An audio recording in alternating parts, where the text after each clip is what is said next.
Discuss करेंगे।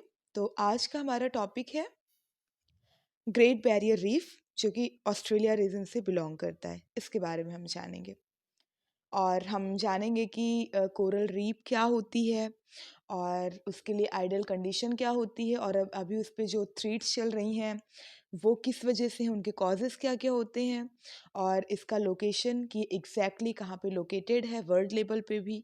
ठीक है, ये सारी चीज़ें। तो are you ready? Come on.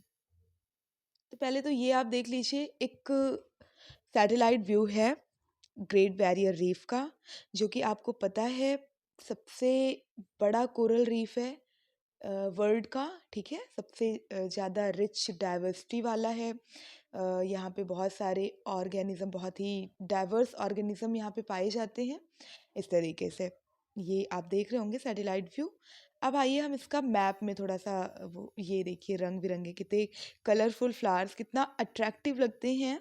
मन करता है कि इन लोगों के तरीके हम भी आके इसे टच करें लेकिन तो ये बहुत ज़्यादा दिनों तक हमें अट्रैक्टिव नहीं लगने वाले, जिस तरीके से थ्रेटनिंग चल रही है अगर ऐसे ही चलती रही तो इस वजह से ये आज डिस्कशन का पॉइंट भी है कि हम जानेंगे कि इसमें मतलब हमें कैसे इसको प्रोटेक्ट करना है, क्या क्या एहतियात बरतना है, और कैसे हम अपने लेवल पे प्रयास कर सकते हैं। हालांकि कुछ थ्रेड्स नेचुरल होते हैं, लेकिन हम अपने लेवल पे कैसे प्रयास कर सकते हैं, उन सब चीज़ों के बारे में डिस्कस करेंगे।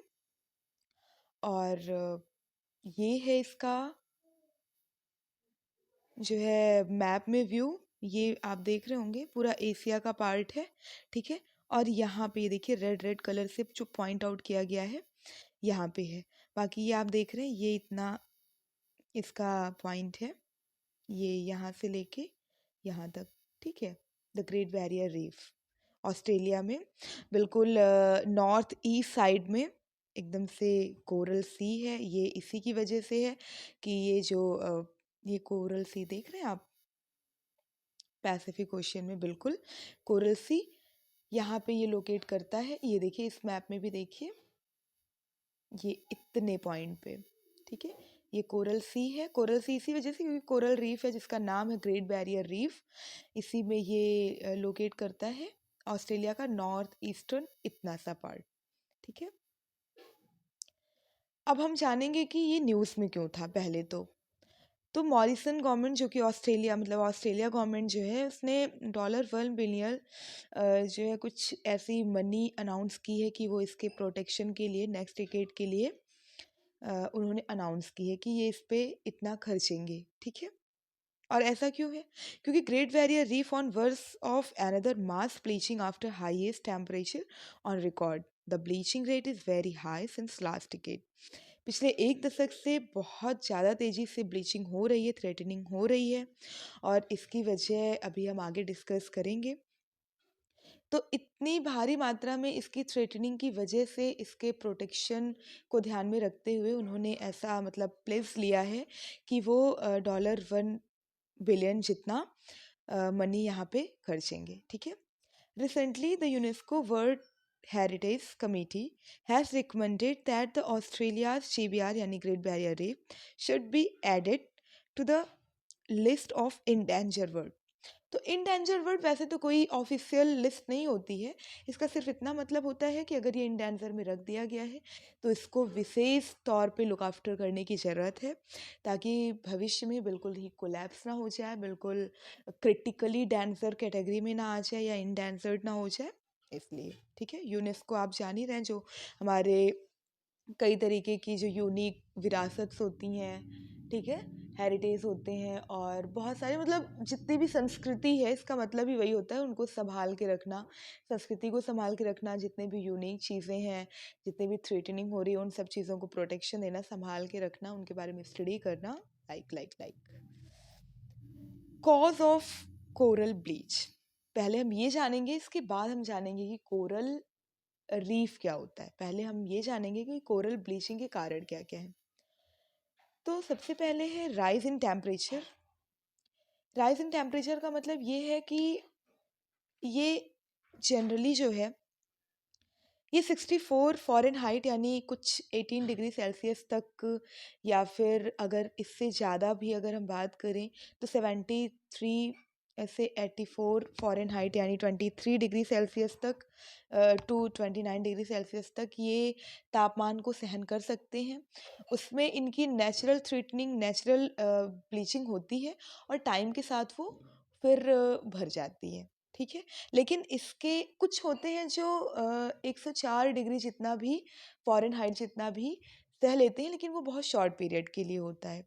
इस इससे ज़्यादा अगर टेम्परेचर इंक्रीज़ हो रहा है वाटर लेवल में, तो वो इसके थ्रेटनिंग का बहुत बड़ा कॉज़ होता है। लाइक अभी आप देख रहे होंगे कि कितने तेज़ी से ग्लोबल वार्मिंग बढ़ रही है, तो वो बिल्कुल वाटर बॉडीज़ को भी उतना ही प्रभावित कर रही है। और वाटर बॉडीज़ का तो यही है कि ये जल्दी गर्म नहीं होते और बहुत ज़्यादा टाइम लेते हैं ठंडे होने के लिए भी, ठीक है। मतलब ये बहुत स्लो प्रोसेस होता है इनका, तो इसकी वजह से ये इतना बियरेबल, इतना टॉलरेट नहीं कर पाते हैं और फिर ब्लीचिंग होने लगती है। ब्लीचिंग का क्या मतलब होता है कि जो भी एल्गी और ठीक है, जो भी इनके स्केलेटन्स होते हैं, सेल्स होते हैं, ये अपने कलर को, मतलब लाइकेन जो होते हैं इन सबको छोड़ने लगते हैं।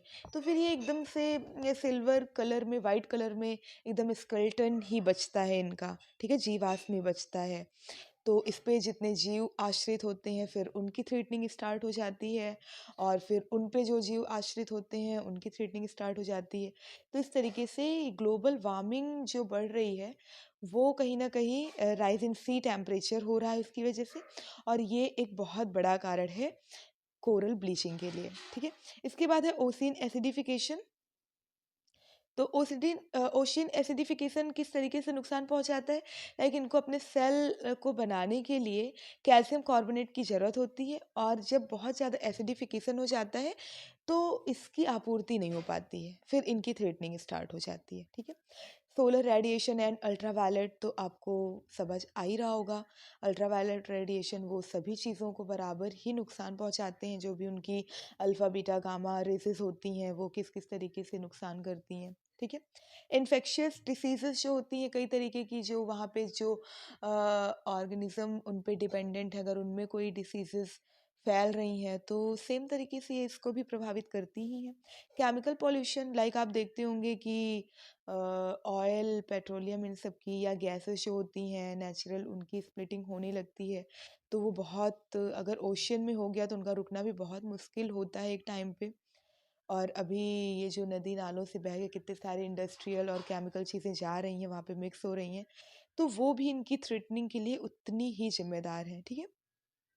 इंक्रीज सेडिमेंटेशन, ये भी एक प्राइमरी स्ट्रेस माना जाता है। ये ज़्यादा करके होता है सैलो वाटर में जो कोरल रहते हैं, मतलब सैलो वाटर जान रहे हैं ना, छिछले जल में।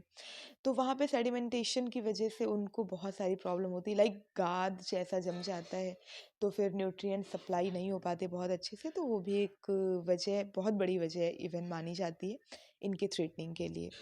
और इसके अलावा ह्यूमन इंड्यूसेस थ्रेट्स तो आपको समझ आ ही रहा होगा, लाइक अभी जो ये लोग राफ्टिंग राफ्टिंग तो खैर बहुत ही सैलो वाटर लेवल की बात हो गई, जो अंदर गोताखोर वगैरह होते हैं, नहीं अंदर जा जाके, और अभी आपको मैंने एक मिनट पिक्चर्स भी दिखाई, यहाँ पे देखिए किस तरीके से यहाँ पे डिस्टरबेंस, बिल्कुल अगर आप भारी मात्रा में इस तरीके से एक्टिविटीज़ करेंगे तो वो प्रॉब्लम होनी ही है।